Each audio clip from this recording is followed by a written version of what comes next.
Hey guys, कैसे हो आप लोग। आई नो आप बहुत अच्छे होंगे। कहानी सुनने से पहले मेरे चैनल को सब्सक्राइब करिए और बेल नोटिफिकेशन को ऑन कीजिए, जिससे मेरा मोटिवेशन और बढ़ेगा और आपको रोज़ एक नई कहानी सुनने को मिलेगी। अगर आपके साथ भी कोई पैरानॉर्मल या भूतिया घटना हुई है और आप उसे शेयर करना चाहते हो तो डिस्क्रिप्शन पे मेरा ईमेल यानी rudrahorror5@gmail.com पे शेयर कर सकते हैं। तो देरी ना करते हुए चलिए कहानी को शुरू करते हैं। कभी कभी जाने अनजाने हम उन चीज़ों के साक्षी बन जाते हैं जिनके बारे में ना तो हमें कुछ पता होता है और ना ही हमने कभी ऐसे कोई कल्पना की होती है। पर जब ऐसा कुछ घटता है तो वो बिल्कुल ही अकल्पनीय होता है। आज ठीक ऐसा ही कुछ राजू के साथ भी घटित हुआ था, जिसकी उसने कभी कल्पना भी ना की थी। राजू अपने मम्मी पापा के साथ मोतिहारी के एक मोहल्ले में रहता था। पिता सरकारी ऑफिसर थे और माँ एक गृहिणी। वैसे राजू का सारा बचपन तो मोतिहारी में ही गुजरा था, पर पढ़ाई पूरी करने के बाद वो अपनी किस्मत आजमाइश के लिए दिल्ली आ गया था और ऊपर वाले की असीम अनुकंपा से उसे एक अच्छी सी नौकरी भी मिल गई थी।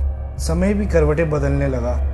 दिन रात महीने और साल कैलेंडर के पन्नों में अपनी हाजिरी लगाने लगे।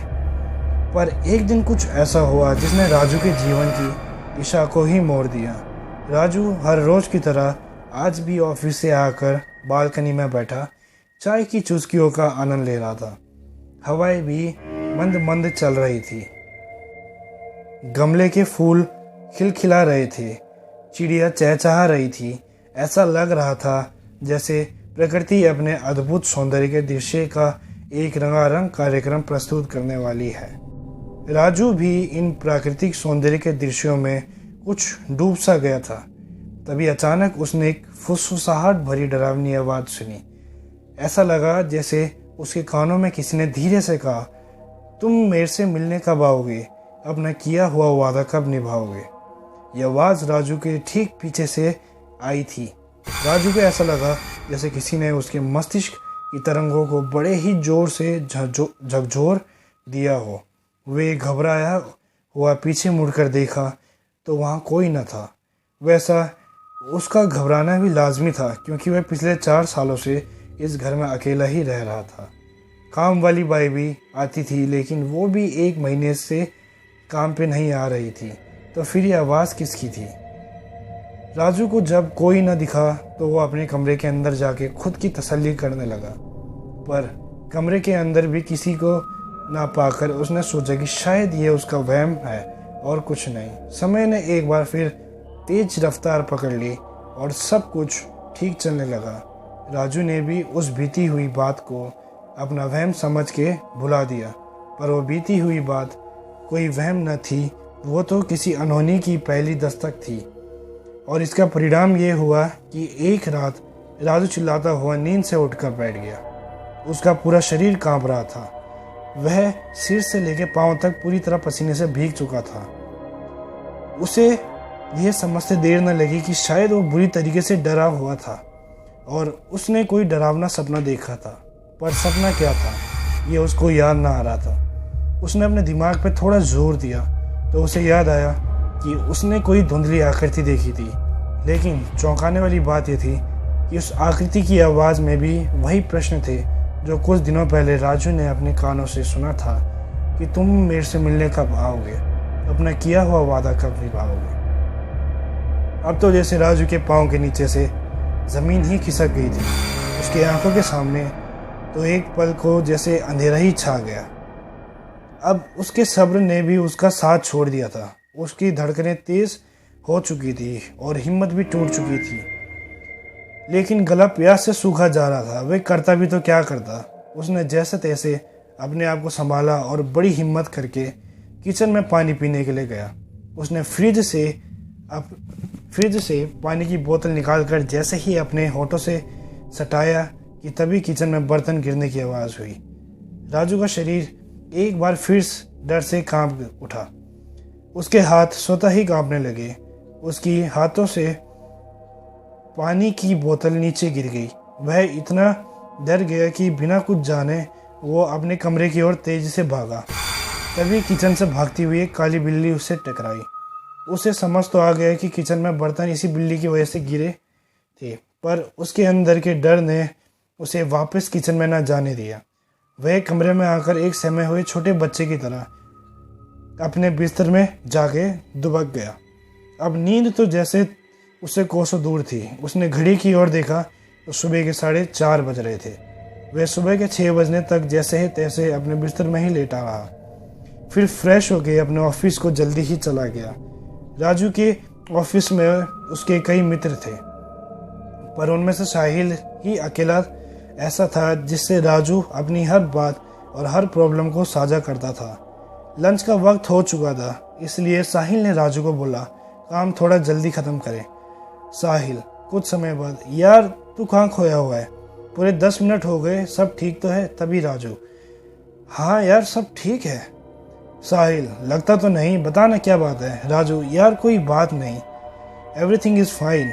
साहिल, यार अरे यार, are you okay? Raju, yes dear. Sahil, ठीक है फिर जल्दी से लंच करते हैं। राजू, ओके। दोनों मित्र लंच करने चले जाते हैं। साहिल, अरे राजू, तेरा लंच बॉक्स कहाँ है? राजू, सॉरी यार, आज मैंने लंच के लिए कुछ बनाया ही नहीं। साहिल, फिर बाहर से कुछ ऑर्डर किया? राजू, नहीं, मुझे याद ही नहीं रहा। साहिल, ओके कोई बात नहीं, मेरा लंच है ना, मिल बांट के खा लेंगे। वैसे यार एक बात पूछूं? तभी राजू, पूछना। साहिल, पहले तो प्रॉमिस कर। राजू, ओके बाबा, प्रॉमिस। साहिल, यार तुझे मैं पिछले कई सालों से जानता हूँ, तुम इतने सीरियस और गुमसुम कभी भी नहीं दिखे थे, तो आज ऐसी क्या बात है? वो कौन सी प्रॉब्लम है जिसकी वजह से तुम्हारे चेहरे की मुस्कुराहट तक गायब है? राजू, पहले तो प्रॉमिस कर कि तू मेरा मजाक नहीं उड़ाएगा। साहिल, अरे यार कैसी बातें कर रहा है तू, छोड़ इन बातों को और अपनी समस्या बता। राजू ने अपनी सारी आपबीती साहिल को बता दी।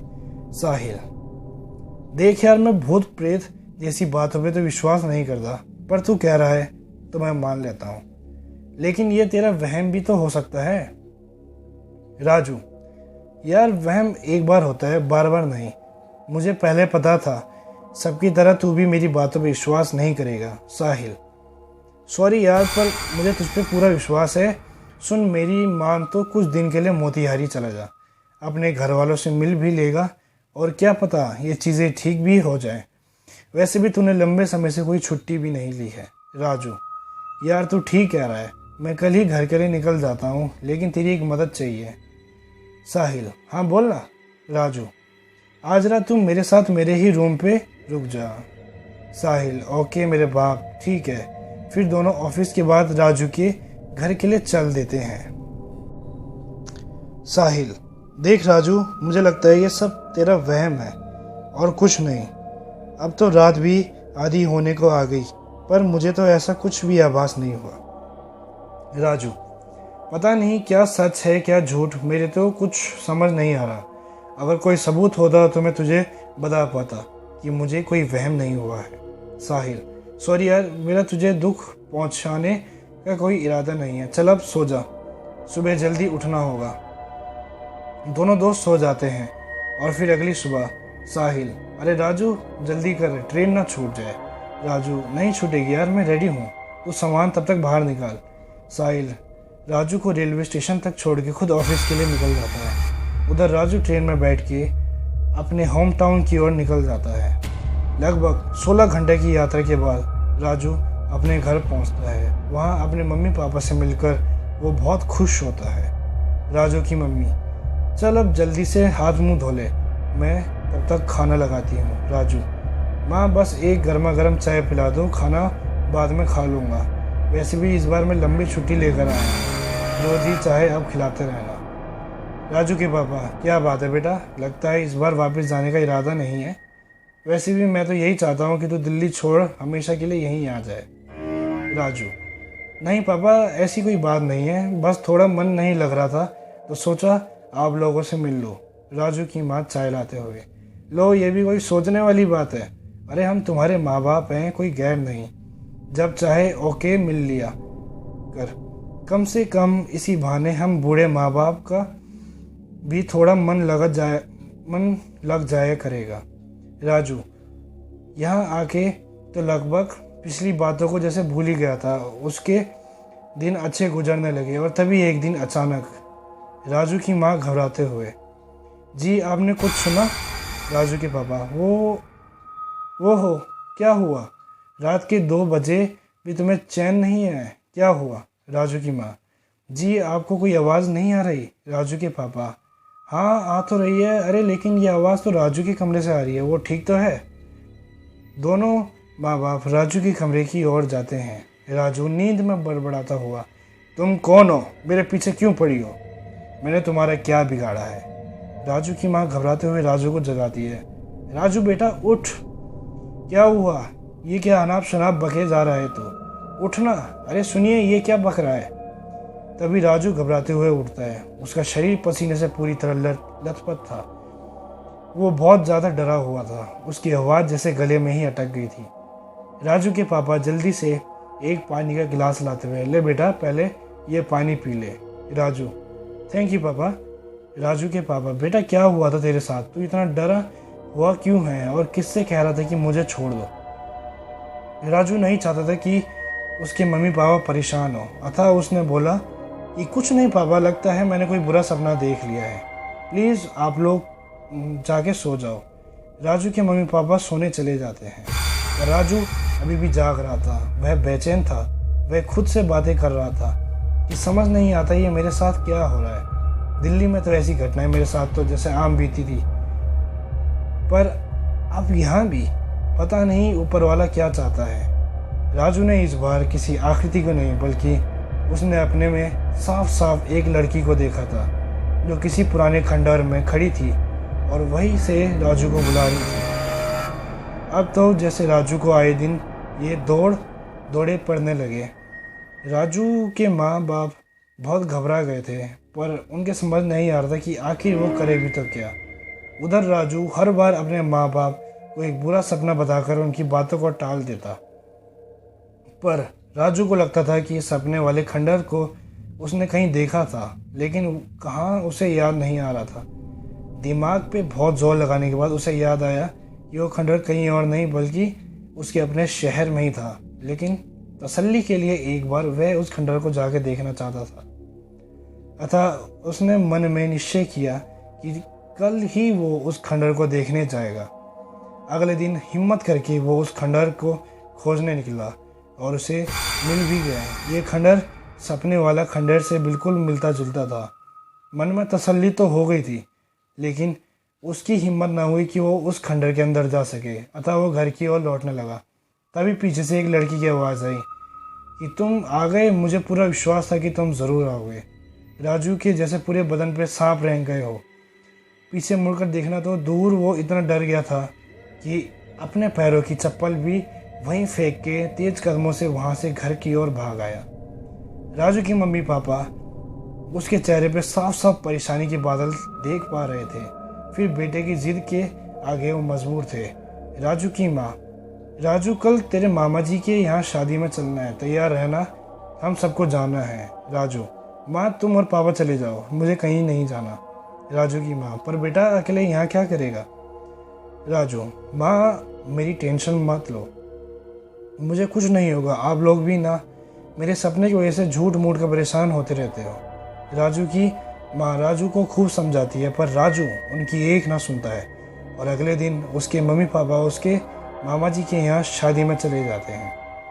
इधर राजू बैठा बैठा सोचता है कि अगर मैं सोऊंगा तो सपना आएगा, क्या करूं, वैसे भी मैं अकेला हूं, नहीं मैं नहीं सोऊंगा। लेकिन वो आवाज़ तो बिना सपनों की भी आती है, क्या करूं, कुछ समझ नहीं आ रहा। राजू फिर खुद सही बातें करने लगता है, इस रोज़ रोज़ के झंझट से तंग आ गया हूँ, लेकिन करूँ भी तो क्या, पता नहीं क्यों ऐसा लगता है मेरे सभी सवालों के जवाब मुझे उस खंडहर से ही मिल पाएगा। लेकिन प्रश्न ये उठता है कि कैसे, क्यों ना मैं फिर एक बार उस खंडहर तक जाऊँ। लेकिन वो आवाज़ किसकी थी? नहीं मैं नहीं जाऊँगा, लेकिन मुझे इससे अच्छा मौका भी तो नहीं मिलेगा। मम्मी पापा दोनों ही घर पर नहीं हैं, वो तो मुझे जल्दी ही कहीं जाने नहीं देते, पर क्या रात में जाना उचित होगा? वहाँ दिन में तो इतना डर लगता है, लेकिन रोज़ रोज़ के झंझट से तो अच्छा है क्यों ना एक ही दिन सारे झंझट को निपटारा कर दिया जाए। रोज़ रोज़ मरने से तो अच्छा है एक ही दिन मर जाए। अब चाहे जो हो जाए, मैं आज ही रात को जाऊंगा वहाँ। अब जो भी फैसला लेना है मम्मी पापा के वापस आने से पहले लेना है। राजू उसी रात अपने सवालों के जवाब पाने के लिए उस डरावनी और भूतिया खंडर की ओर चल देता है। राजू घर से निकल तो गया था, लेकिन जैसे जैसे उसके कदम मंजिल की ओर बढ़ रहे थे, ठीक वैसे वैसे उसकी धड़कनें भी उतनी ही तेज होती जा रही थी। रात को भी काली चादर ओढ़ के जैसे उसका पीछा कर रही थी। उसका शरीर भारी सा होने लगा था, जिससे उसकी कदमों की गति कभी बहुत तेज हो जाती तो कभी बहुत धीमे। सड़कों के किनारे पे खड़े पेड़ पौधे तो हवा में ऐसे हिल डोल रहे थे जैसे कि उन सभी को राजू के वहाँ जाने से नफरत सी हो रही थी। फिर भी राजू इन सबको पीछे छोड़ता हुआ अपनी मंजिल की ओर आगे बढ़ रहा था और आखिरकार राजू उस वीरान और बेजान भूतिया खंडर तक पहुंच ही गया। लेकिन वहां पहुंचते ही उसे लगा कि जैसे उसके शरीर की सारी नसें डर से फट गई हो। कुछ देर तो वो दूर से ही सहमा हुआ उस खंडर को निहारता रहा, फिर एक धीरे निश्चय के साथ आगे बढ़ा। रात के अंधेरे और सन्नाटे में पूरा का पूरा खंडर बहुत डरावना और भयानक दिख रहा था। राजू खंडर के मुख्य दरवाजे से अब अंदर जा चुका था। उसने टॉर्च के उजाले में अपनी नज़रों को चारों तरफ दौड़ाया और उसे मकड़ी के जाल, टूटे हुए पुराने दीवार और कुछ बिखरी हुई गंदगी के सिवा वहाँ और कुछ न दिखा। राजू डरता हुआ चिल्लाया, लो अब मैं आ गया। तुम मुझे बुला रही थी, मैं खुद ही तुमसे मिलने आ गया। पर कुछ देर बीतने के बाद भी उसे ना तो कोई जवाब मिला और ना ही कोई प्रतिक्रिया। अब उसने बोला, ठीक है तो मैं जा रहा हूँ, पर मुझे आज के बाद परेशान मत करना। राजू जैसे ही ये बोल के वापस जाने लगा, वैसे ही खंडर का टूटा हुआ दरवाज़ा अपने आप अचानक बंद हो गया। हवाएं तेज बहने लगी और तभी उसके कंधे पे किसी ने पीछे से हाथ रखते हुए बोला कि रुको मत जाओ। राजू अब डर से सिर उठा था। उसके रोंगटे खड़े हो चुके थे, उसका शरीर कांप रहा था, सिर से पसीने की धार तीव्र हो चली थी।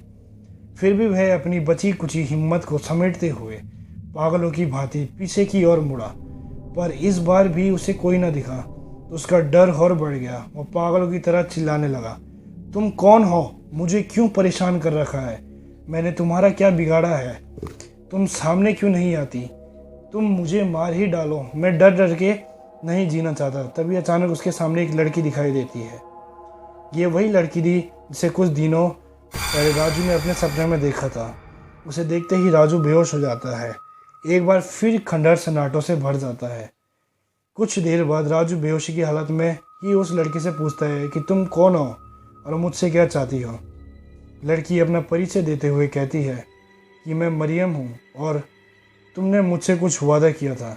शायद तुम उन्हें भूल चुके हो, इसलिए मैं उन्हें तुम्हें याद दिलाना चाहती थी। मैंने तुम्हें कभी डराया नहीं, मैं तो तुमसे अपनी बात कहना चाहती थी। राजू, पर मैंने तो तुमसे कोई वायदा नहीं किया है और ना ही मैं तुम्हें जानता हूँ, फिर तुम कौन से वादे की बात कर रही हो? मरियम, तुम मुझे भूल चुके हो इसलिए ऐसी बातें कर रहे हो। राजू, नहीं नहीं, मैं तुमसे पहली बार मिल रहा हूँ, फिर भूलने का तो सवाल ही पैदा नहीं होता। मरियम, याद करो जब तुम अच्छे दोस्त हुआ करते थे और तुमने मेरे से कहा था कि तुम मेरी हर इच्छा पूरी करोगे, लेकिन मैंने कहा था कि जब मुझे कोई इच्छा होगी तो मैं तुम्हें ज़रूर बताऊंगी। और आज जब मैं तुम्हें वही याद दिलाना चाहती हूँ तो तुम बोल रहे हो कि मैं तुम्हें परेशान कर रही हूँ। राजू, देखो तुम क्या कह रही हो, मुझे कुछ समझ नहीं आ रहा, प्लीज़ मुझे माफ़ कर दो, मुझे जाने दो। मरियम, मैं कौन होती हूँ तुम्हें माफ़ करने वाली, तुम्हें यहाँ रोकने वाली? लेकिन जाने से पहले मेरी बात तो सुन लो, शायद तुम्हें कुछ याद आ जाए। राजू, देखो तुम्हें जो बोलना है तुम जल्दी बोलो और प्लीज़ मुझे जाने दो। मरियम, बात आज से 30 साल पहले की है, जब एक खंडर न था बल्कि एक बंगला हुआ करता था। मैं अपने छोटे भाई डेविड और पापा मम्मी के साथ इस बंगले में रहती थी और तुम मेरे कॉलेज के दोस्त हुआ करते थे। मुझे बचपन से ही लिखने पढ़ने का बहुत शौक था। और वहीं दूसरी तरफ डेविड को पढ़ने में कोई रुचि न थी, जिससे पापा और मम्मी डेविड से हमेशा दुखी और गुस्सा रहते थे। पापा डेविड को अच्छे से अच्छी एजुकेशन देना चाहते थे, जिससे शहर में उसका नाम और रुतबा बना रहे, पर डेविड इन सब से अनजान अपनी ही दुनिया में व्यस्त रहता था। उसने तो जैसे पापा मम्मी को सपनों को कफन पहना दिया था, उसके ऊपर उनकी बातों का कोई प्रभाव न पड़ता। उसका जो जी चाहता वो वही करता। पापा ने हम दोनों का एडमिशन एक अच्छे स्कूल में करा दिया था। मेरे मार्क्स तो हमेशा अच्छे आते थे, पर डेविड के पासिंग मार्क्स भी बड़े मुश्किल से। समय बीतता गया और मैंने हायर सेकेंडरी से कॉलेज तक का सफ़र पूरा कर लिया। वहीं दूसरी तरफ डेविड हाई स्कूल में फेल होने के बाद उसने कभी भी स्कूल या कॉलेज का मुंह नहीं देखा। पापा ने उसे रास्ते पर लाने की बहुत कोशिश की, लेकिन वह अपनी आदतों से बाज ना आया। और तो और आए दिन गाली गलौज करना, जुए खेलना, शराब व गांजा इत्यादि का नशा करना तो उसके लिए जैसे आम बात हो गई थी। पापा मम्मी दोनों की बदनामी शहर और समाज में बहुत हो चुकी थी। अब पानी सर के ऊपर बह चुका था। उन्हें समझ नहीं आ रहा था कि क्या करे और क्या ना करें। डेविड की हरकतों से उनका दम घुटने लगा था, इसलिए उन्होंने आपस में एक फैसला लिया कि वो डेविड को सिर्फ डरावने के लिए यह कहेंगे कि अगर वो अपनी हरकतों से बाज ना आए तो सारा का सारा वसीयत और प्रॉपर्टी मरियम के नाम कर देंगे। शायद इस बात से उसमें कोई फ़र्क आए और वो बदल जाए। बस यही सोचकर पापा ने डेविड को आते ही उससे बोला कि डेविड, मुझे तुमसे कुछ बात करनी है, वो भी अभी और इसी वक्त। डेविड नशे के हालत में हंसते हुए, डैड, ऐसी कौन सी बात है जो आपको अभी और इसी वक्त करनी है? कहीं माँ मर तो नहीं गई? डेविड के पिताजी, अरे नालायक, अगर कुछ अच्छा नहीं बोल सकता तो बुरा भी मत बोल, वो भी अपनी माँ के लिए। डेविड, डैड, अभी मेरा मूड खराब मत करो, मैं कल बात करूँगा आपसे। डेविड के पिता, डेविड, तुम्हारा नाटक बहुत हो चुका, शहर में हमारी बहुत बदनामी हो चुकी है, मुझे कुछ फैसला आज और अभी करने हैं। डेविड, तो फिर बकते क्यों नहीं? जो कहना है जल्दी कहो, मेरा मूड क्यों ख़राब करते हो?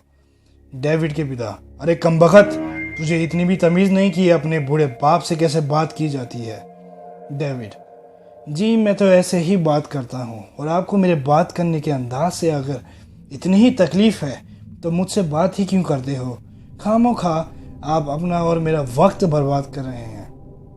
डेविड के पिता, देखो, मुझे तुमसे बात करने का शौक़ बिल्कुल भी नहीं है। तेरी जैसी नालायक औलाद तो भगवान किसी दुश्मन को भी ना दे। डेविड, देखो, मैं तुम्हारे बकवास अब तक इसलिए सुन रहा था क्योंकि तुम मेरे बाप हो, वरना कब का तुम्हें लात मार के आगे निकल गया होता। डेविड के पिता, अब मुझे यह एहसास हो गया है कि मेरी और तेरी माँ का लिया हुआ फैसला बिल्कुल ही सही है। डेविड, कौन सा फैसला? कैसा फैसला? देखो, मुझे तुम्हारे किसी भी फैसले से कोई फ़र्क नहीं पड़ता, फिर भी तुम भागना चाहते हो तो जल्दी भगो, मेरा समय बर्बाद मत करो। डेविड के पिता, हमने ये फैसला लिया है कि आज के बाद हमारा तुमसे कोई रिश्ता ना होगा। तुम हमारे लिए अब मर चुके हो। हमारी सारी जायदाद में से तुम्हें एक फूटी कौड़ी भी नहीं मिलेगी। हमने एक नई वसीयत बनवाई है और उसके मुताबिक हमारे सारे जायदाद पे मालिकाना हक सिर्फ और सिर्फ मरियम का होगा, तुम्हारा नहीं। डेविड ताली बजाते हुए हंसता है और कहता है, बुढ़े, मुझे तुझसे यही उम्मीद थी, लेकिन ये सब करने के लिए तो जिंदा रहेगा तब ना। डेविड के पिता, क्या मतलब है तेरा? तू अपने बाप को मारेगा? डेविड, आप तो बहुत समझदार निकले डैड। तभी डेविड आगे बढ़ता है और मेज पे रखी पॉट को उठाकर अपने पिता के सर पे जोर से न जाने कितनी बार मारता है, जिससे उसके पिता के सर से खून निकलने लगता है।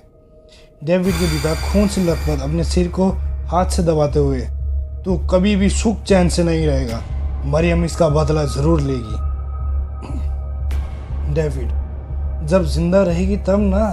अब इस पूरे घर में मेरे सिवा कोई जिंदा नहीं रह सकता। इस पूरे प्रॉपर्टी का मालिक मैं हूँ, मरियम नहीं। डेविड के पिता जमीन पे गिरते हुए अपनी आखिरी दम लेते हैं। तभी डेविड की माँ वहाँ जाती है और ये सब देख स्तब्ध रह जाती है। डेविड की माँ ज़ोर ज़ोर से रोते हुए, हाय मैंने तुझ जैसी औलाद को जन्म क्यों दिया, काश तेरे पैदा होते ही तेरा गला घोट दिया होता तो शायद हमें आज ये दिन ना देखना पड़ता। मैं पुलिस को बुलाऊंगी और ये मत समझना कि ये सब करके तू बच जाएगा। डेविड हंसते हुए, देखो माँ, अब तुम्हें जो देखना था तुम देख चुकी, अब मैं नहीं चाहता कि तुम और कुछ देखो। रह गई पुलिस को बुलाकर मुझे पकड़वाने की बात, तो उसकी कोई नौबत ही ना आएगी, क्योंकि उसके लिए अब तुम जिंदा नहीं रहोगी। वैसे भी मैंने पिताजी को वचन दिया है कि आपको उनके पास ज़रूर भेजूंगा। डेविड की माँ वहाँ से भागने की कोशिश करती है, लेकिन डेविड पोर्ट चलाकर उनके सर पे दे मारता है। उसकी माँ बेहोश हो जाती है। फिर डेविड उनके गला घोंटकर हत्या कर देता है। ये सब सुनने के बाद राजू ने मरियम से पूछा, मरियम, तुम्हारे मम्मी पापा को तुम्हारे भाई ने मारा, पर तुम्हें किसने मारा? मरियम, मुझे भी मेरे भाई डेविड ने ही मारा। डेविड के सर पे खून सवार था। वह मम्मी पापा को मारने के बाद मेरे कमरे में आया, तब मैं सो रही थी। उसने मेरा तकिए से मेरा गला घोंट दिया, जिससे मेरी भी मौत हो गई। राजू, उसके बाद क्या हुआ? मरियम, डेविड ने मम्मी पापा और मेरी लाश को इस बंगले के तहखाने की दीवार में चुनवा दिया और कुछ दिनों बाद उसने एक जाली वसीयत बनवाई और पूरे बंगले को बेचकर चला गया। पर मैं इंसाफ के लिए भटकती रही। इस बंगले में रहने वाले लोग ना तो मेरी बात समझ सके और ना ही मेरी मदद कर सके, पर चारों तरफ इस बात को जरूर फैला दिया कि ये पूरा का पूरा बंगला भूतिया है। समय बीतता गया और ये बंगला एक भयानक भूतिया खंडर में बदल गया। राजू, तो ये सब मुझे क्यों नहीं याद, और तुमने मुझे ये सब बताने के लिए पहले क्यों नहीं बुलाया? मरियम, क्योंकि हमारे साथ जब ये हादसा हुआ तब तुम भी अपनी कैंसर की बीमार से हॉस्पिटल में लड़ रहे थे और बाद में तुम्हारी भी मौत हो गई थी। राजू, वो तो ये मेरा दूसरा जन्म है। मरियम, हाँ। राजू, तुम मुझसे क्या चाहती हो? मरियम, इंसाफ। मैं चाहती हूँ कि तुम मुझे इंसाफ दिलाओ। राजू, लेकिन वो कैसे संभव है? मरियम, संभव है, बिल्कुल संभव है। इस बंगले के तहखाने की दीवार में हम तीनों के मृत शरीर के अवशेष सबूत के रूप में आज भी मौजूद है। आजकल डेविड दूसरे शहर में रहता है, वहाँ तक पहुँचने में मैं तुम्हें मदद करूँगी। राजू ने वैसे ही किया जैसे ही उसे मरियम ने कहा। उसने पुलिस को बुलवाकर तहखाने की खुदाई करवाई। तहखाने से 3 लोगों के शरीर के कंकाल मिले। फिर पुलिस की मदद से डेविड को पकड़ा गया और फिर कोर्ट में इंसाफ किया। डेविड की बची खुशी जिंदगी अब सलाखों के पीछे बस ये सोचने में कट रही है कि इस इंसान चाहे कुछ भी कर ले, वो अपने किए हुए कर्मों से अपना पीछा कभी नहीं छुड़ा सकता। वहीं राजू अपनी एक अच्छी दोस्त से फिर से बिछड़ चुका था, क्योंकि मरियम को उस भूतिया खंडर से मुक्त हो चुकी थी। राजू के दिन फिर से पटरी पर लौट आए थे और वह वापस दिल्ली भी लौट चुका था। तभी अचानक एक दिन जब वो बालकनी में बैठा चाय का आनंद ले रहा था, तभी फिर से उसके कानों में आवाज़ आई कि तुम कब आओगे, अपना किया हुआ वायदा कब निभाओगे? राजू ने पलट कर देखा तो वहाँ मरियम खड़ी थी। उसकी आंखें आंसुओं से भरी हुई थी। राजू, मरियम, तुम? मरियम, हाँ, मैं तुम्हें अलविदा कहने आई थी। एक बार तुमसे मिलकर तुम्हारा शुक्रिया अदा करना आई थी। राजू, तुम भी मुझे बहुत याद आओगी। तभी मरियम हमेशा के लिए उसकी आंखों से ओझल हो जाती है। तो ये थी आज की कहानी। जाने से पहले चैनल को सब्सक्राइब कीजिए और अपने साथ हुई भूतिया घटना को ज़रूर शेयर करिए और मेरे ईमेल पे सेंड कीजिए। धन्यवाद। आज के लिए इतना ही, और कहानी कैसी लगी कमेंट ज़रूर कीजिएगा।